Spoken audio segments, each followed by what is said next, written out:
Hello, Forecaster here again, and we are back for episode 192. And I am currently working on making some basalt bricks for the factory slash storage building, of course. And the way I'm doing that is with the steam oven. So I've fired up the old boiler again to get that going, and there are a lot of blocks that need smelting, so it's going to take a while. And I'm of course using this crafting setup to handle that again. And the reason, of course, I'm making these, this is not the final step, because the factory actually doesn't contain any basalt bricks. The reason I'm making these is because I'm going to turn them into a basalt paver. Now, basalt paver is a block from Artifice, and it's simply a connected texture block that is entirely decorative, but it looks very nice.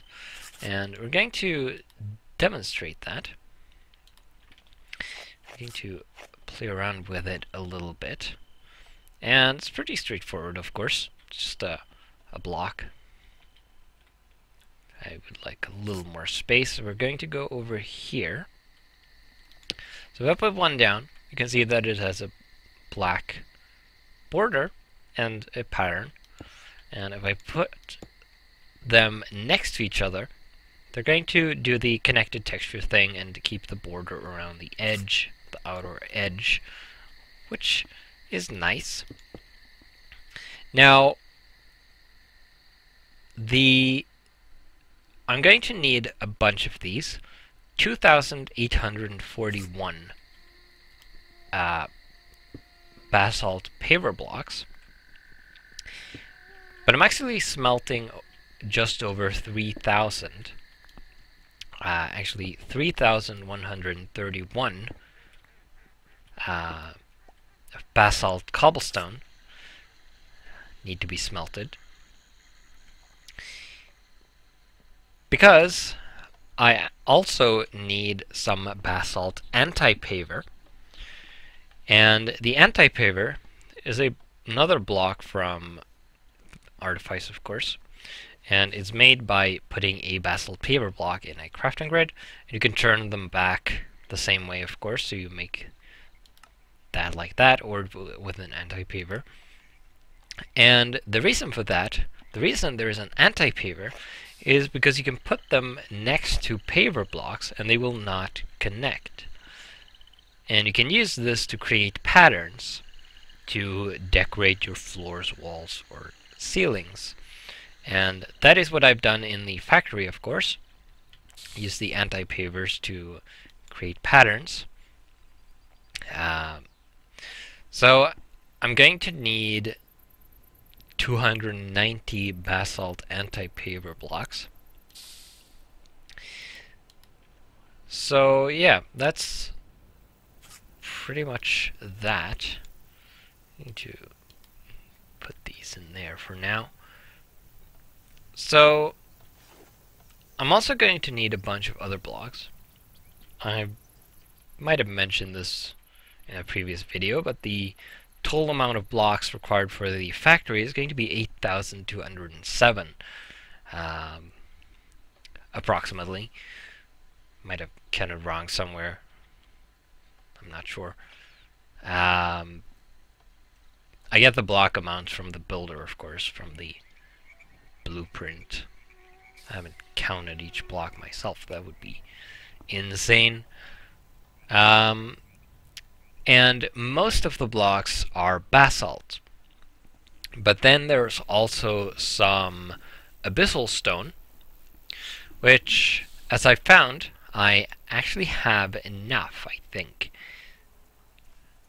I need, according to my counting, or my adding, I need 1,262 abyssal stone blocks of different types, of different kinds in total. And as it so happens, I have just a bit more than that. So that should be enough, I hope. And then I also need some quarried stone. 1,540 fitted quarried stone. And 484 quarried blocks.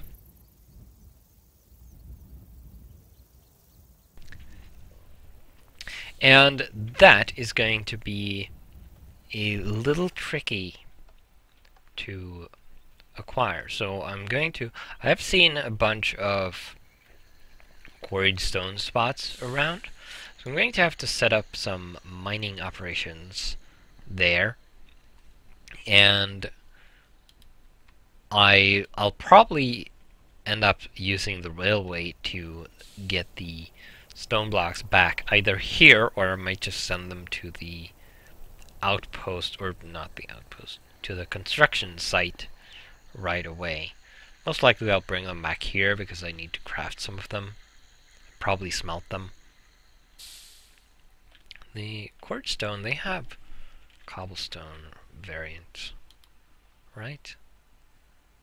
Yeah, quarried cobblestone, which means if I don't use silk touch, I'll get quarried cobblestone, which I then need to smelt. Might be most efficient to use a miner and use the silk touch mode. I'll probably do that. And once the building is complete, what I'll probably do is start moving the factory over. Now I have some plans for the factory. These look pretty nice, actually. These salt blocks. I want the factory as it is. It sort of works, but it's a little broken. It doesn't quite work the way it's supposed to. But even if it was working properly right now, it still has a few issues and a few workarounds, kind of, that I don't really like. And I don't want to get too deep into it. Maybe I do. So one of the problems is the way that the logistics system is providing items to the factory. And I don't have too many recipes right now. It's pretty small. So it's not that big of an issue. But one of the problems is that the logistics system is trying to provide the components to all of these different packagers all at once. So if a packager uses the same component as a different one, you can't really reliably tell it which packager is supposed to get the components. So for example, this packager right here makes tier 2 microchips, and one of the components for that is tier 1 microchips. And currently there are 4 of them in here. There should only be 2 because I've been messing around with this. But if I take all of these out, and it got them from here, of course, it's still getting them from there. If I take all of these out, now it's also missing nether quartz, which is fine. So if I wanted to, I told the factory to make a tier 1 or tier 2 microchip. The way the program currently works is that it tries to pull a package out of this slot. The transposer that is behind these packagers, tries to pull an item out of this slot, which would be the package with the recipe or with the components in it. Hello, Thunder. Nice to hear you, I guess. If it fails, it is going to assume that there are components missing from this inventory. Now, the program can't tell which components are missing, so it's just going to assume that all of them are missing. And what that basically means is that it is going to craft all of the components it can that belong to this item. And of course, with this recipe, the only components that it can make are the tier 1 microchips. So it's going to assume that those are missing. And the recipe requires 2 of them. So it's going to request 2 tier 1 microchips from itself. It's going to add those to be crafted. It's going to try to pull those out of the respective packager instead. And then it's going to wait an amount of time to give the items time to be crafted and brought back here. So that is going to... Now the crafting tier 1 microchip produces 8 of them. So that request would cause 8 tier 1 microchips to appear in this chest, which is the output, of course. It also works as an input into the factory. The logistics system would see that there are now tier 1 microchips in this chest, and it knows that this packager requires microchips. So it's going to take 2 of them and put them in here, which is perfectly fine. It now would have all of the components, assuming it also had nether quartz, of course, which the factory cannot make.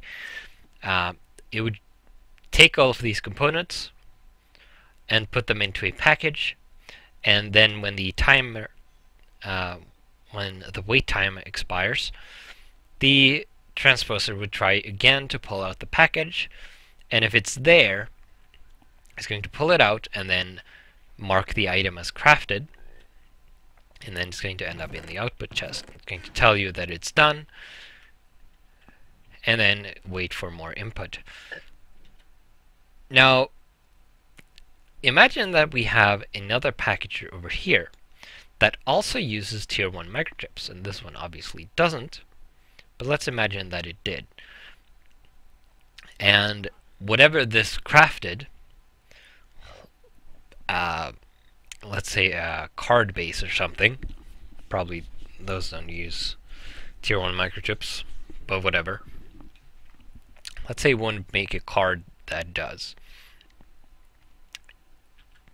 This packager over here doesn't have any microchips in it. Now, when the factory sees that it can't pull a package out of here, because it doesn't have one, because it doesn't have all of the components required to make this recipe for our card, it's going to fail, and it's going to try to make each of the components it can, which let's say would only be the tier 1 microchips. So it would request, say, 2 tier 1 microchips. Now, let's also imagine that the recipe for a tier 1 microchip only produces a single chip. Now it would request 2 of them because the recipe requires 2. So the request would result in 2 microchips appearing in this chest. The logistics system works in such a way that the closest inventory gets supplied first. Now, technically, because this chest is slightly on this side, this packager is closer than that one to this chest. So the microchips would go here first. The factory would then wait the amount of time, and then it would try to pull out a package out of here again. And since this hasn't gotten any microchips, they went into here. It would then fail again to pull out this package. The factory would then retry making the components, because apparently they are still missing, even though it made a few earlier, which it doesn't know, of course, because it doesn't remember that. It would then make 2 more microchips, which would end up in here.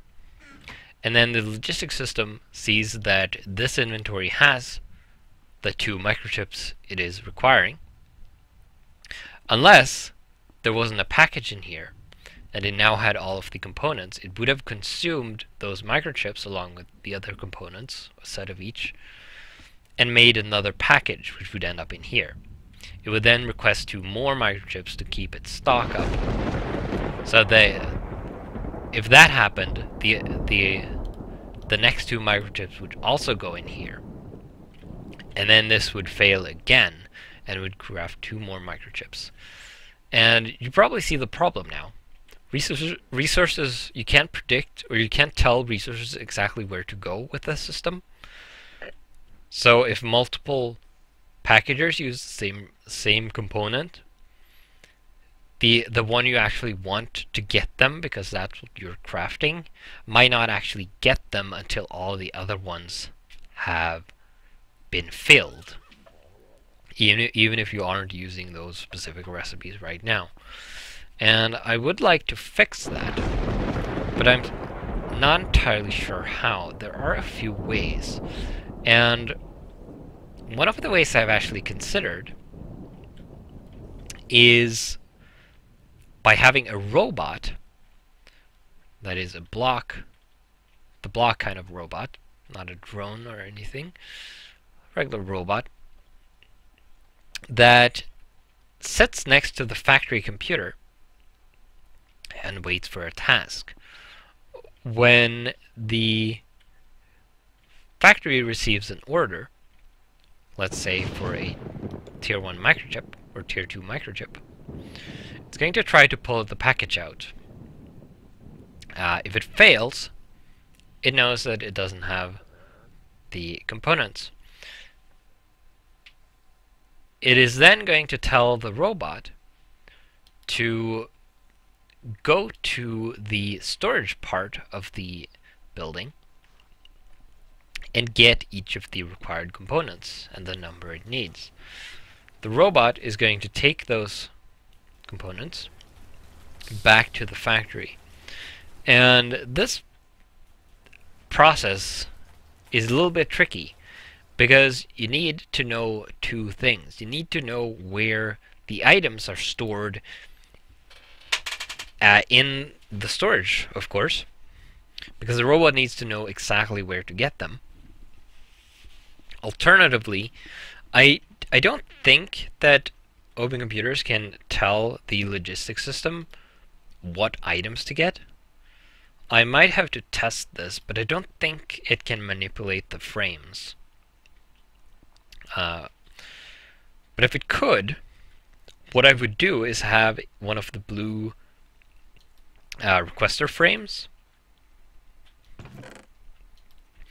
and it would be very nice if open computers could reconfigure that with arbitrary items. So it could tell the requester frame to fetch items from the storage, and the logistics system would get the items for it. But I don't think that is going to be possible. So what I would need to do is either have some way for the robot to tell what's inside of an inventory, perhaps using signs or something similar that has a code on them,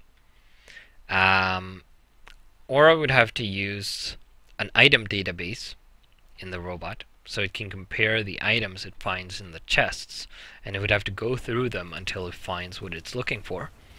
Or I would have to program each of the containers, which are going to be storage drawers, most likely, into the factory program so it knows where to find each item.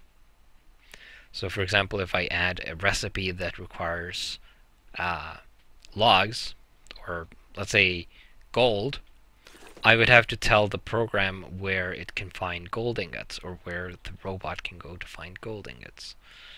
and I would have to have a system that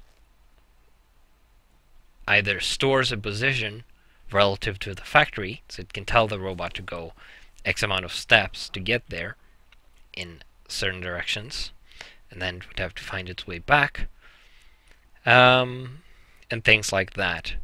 I would then also need to, the robot would also need to know where the target packager is for the recipe.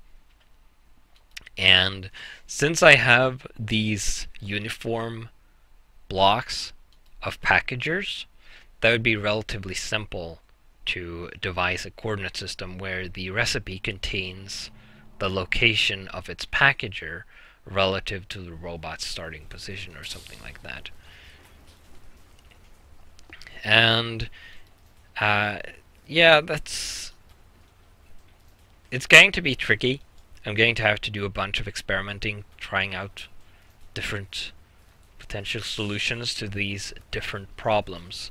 But hey, it's auto crafting. It's basically applied energistics crafting, but I have to make it myself with other mods, which is going to be tricky, obviously. I also have this Spider Vita that I'm carrying around. But yeah, those are basically some of my ideas for that. I have no idea how much of that is going to work, if it's even going to be possible, but I'm hoping that it is. I got a Spider Vita from killing spiders down in the quarry. I of course had to mine up all of this basalt that I'm processing right now. So what I did is I took the miner and I went down to the hole next to the old oil well, where I had put the miner on that wooden scaffold, wooden beam, to dig up cobblestone, which I stopped it when it got down to a basalt layer at the bottom near bedrock. And I simply went down there with it and put it back on the beam and then turned it back on and let it dig up the basalt. And all that was down there was enough. It was a little more than I needed. And then that was the drawer that I had it output in. And then up here, I pulled out the excess into a different drawer, which is this one right here. So this is what's left over, because I only want to smelt the blocks I need and not all of them. And then of course I have even more basalt cobblestone here, which is resulted from a variety of mining operations, and it's been sorted by my sorting system. The new sorting system, I would like to... I'm going to store items, most items, in storage drawers. At the very least, the high volume ones, so I don't have to convert blocks or convert things into blocks.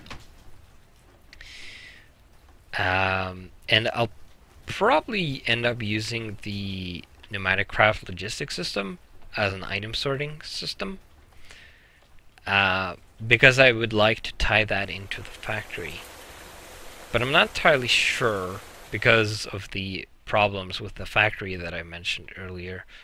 It might not be a good idea to have it hooked into directly to the factory, basically extending this to cover storage as well, because then it would pull in components like this that it doesn't actively need at the moment, which doesn't matter for the high volume stuff like redstone and gold nuggets and stuff, but it's a bit more inconvenient for things like diamonds, which certain recipes require, to have those tied up in the packagers. and the packages themselves. And I don't think I want that. So I'm going to have to ponder on that. Try to find a solution that doesn't require me to do that. So this is the tier 3 microchip. As you can see, it requires a diamond. And if the logistics system had access to diamonds, it would basically keep a diamond in here at all times. And then if it had all the components, it would create a package which would sit here and wait. So basically it would tie up 2 diamonds for no particular reason. And I don't like that.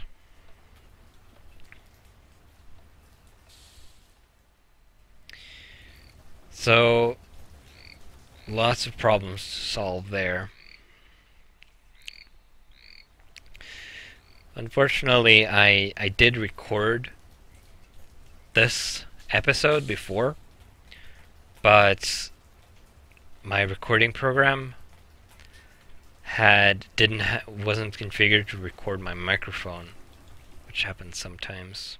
It's annoying. So I recorded the entire episode and then afterwards noticed that it hadn't recorded a word I'd said, so I had to redo it.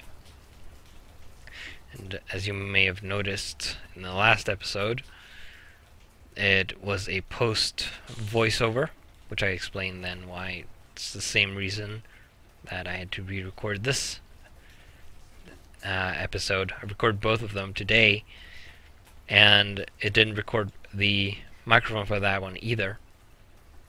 And I didn't want to waste I couldn't reproduce the footage again because it was a bunch of exploring. So if I wanted to use it, I would have to record a post voiceover. So that's what I did. It's unfortunate that my original voice was lost. I hate when that happens.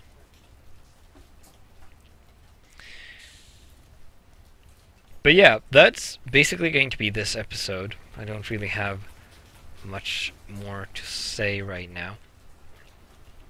Might have missed out on some stuff I said in the original recording, but oh well. So, with that, I will see you in the next episode.